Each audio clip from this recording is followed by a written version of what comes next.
Okay, Julia, welcome to the Baluch podcast. Thank you for having me. Excited to be here. Welcome. So the first question I had was like more about your strategy as like marketing for real estate investors. How Mhm. do you research and understand the market like before building a campaign for an investor?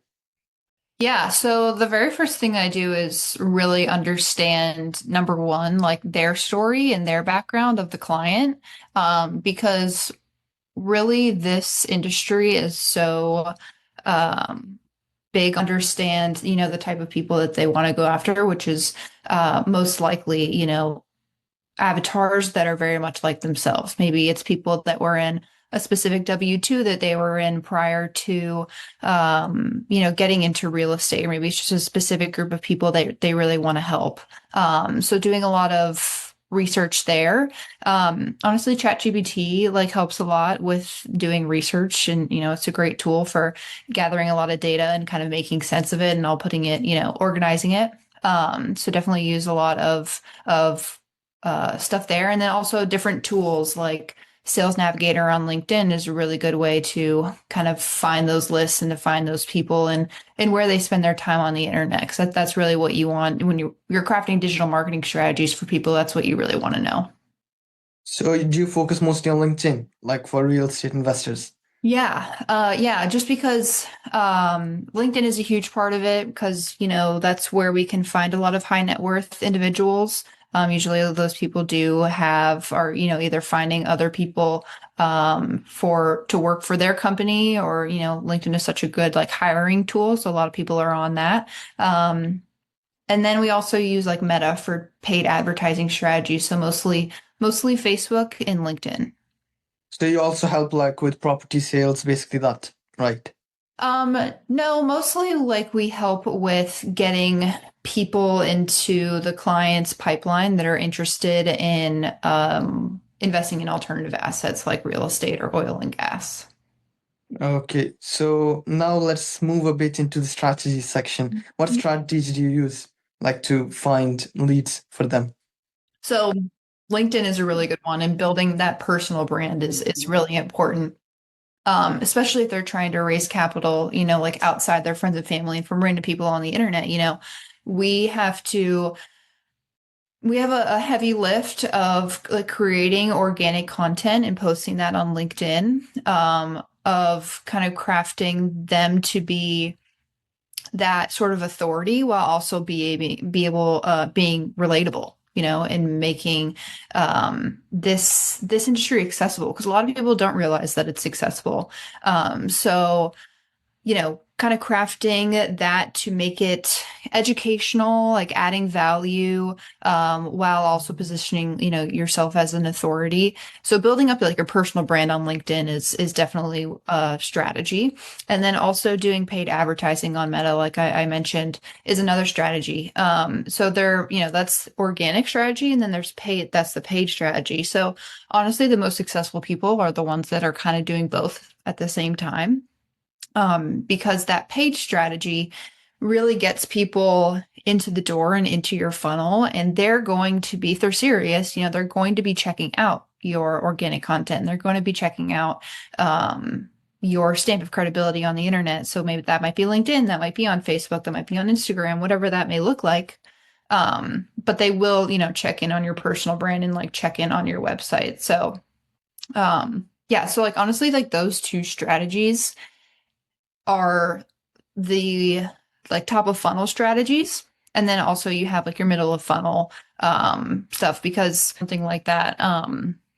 So you need the systems in order to support the full funnel for getting people into the funnel, into the middle of the funnel, and onto a book call with you. And even onboarding and all that good stuff. So there's a lot of systems and a lot of different strategies that are used in order to, get replies, get click-throughs, and get people into your funnel and onto a book call.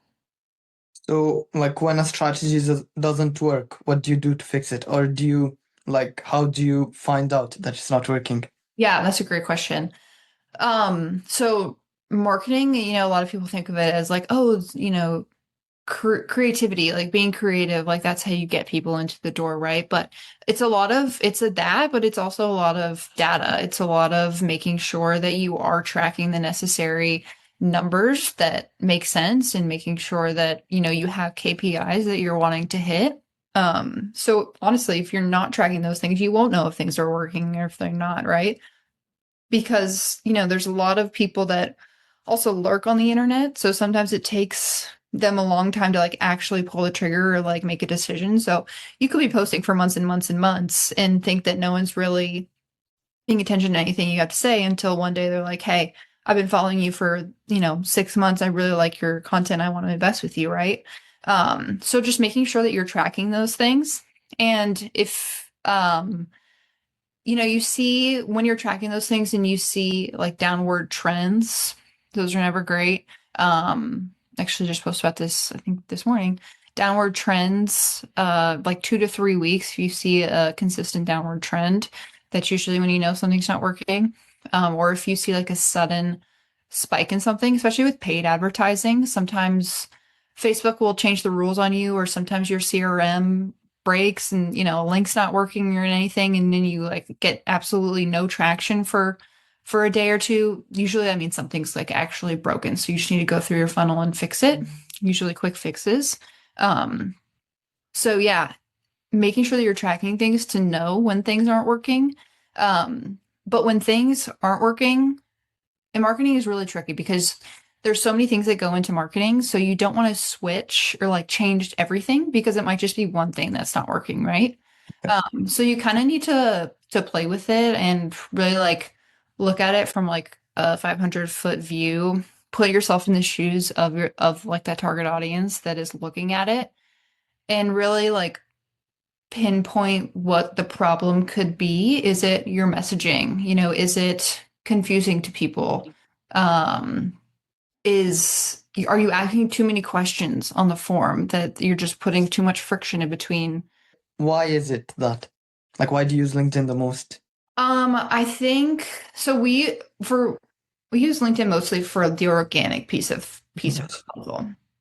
Um, because it's really good for with Sales Navigator that's on the back end of LinkedIn.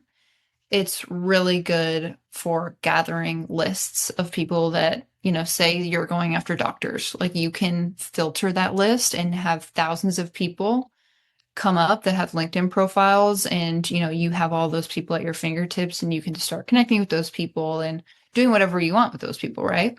Um, so that is a great tool that LinkedIn provides.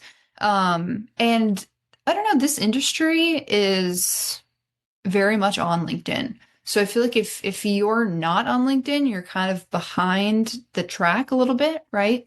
So you kind of want to, meet the other players where they're at, which is on LinkedIn. They're posting Monday through Friday, right? They're sharing their experiences. And I don't know, I think LinkedIn is just a very like business focused platform, whereas Facebook and Instagram are very much just like entertainment focused, or like even YouTube. YouTube is also a pretty good platform for this because like YouTube University and learning and everything. But I think LinkedIn is really a good platform. I don't know, just because the people in this industry all kind of understand that and it works for them, and so people are on it. Um, but it's also, yeah, that has that business focus. So people take it a little bit more seriously. And if you're talking about alternative investments, then it's a platform that makes sense for it. Okay. So you mentioned earlier like KPIs. What KPIs matter most to you? Like when measuring marketing success? So for me personally, book calls are obviously a huge indicator of if the things that you're doing are working, right? Because that means that people want to learn more about you and your business. So book calls are absolutely number one for me. It's different for everyone. Like honestly, for people's like different goals, there's some people that really just want engagement and want people to, know who they are, right?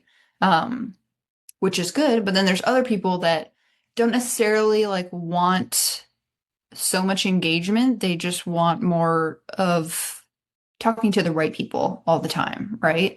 Um, so yeah, but book calls are pretty much always number one for everyone.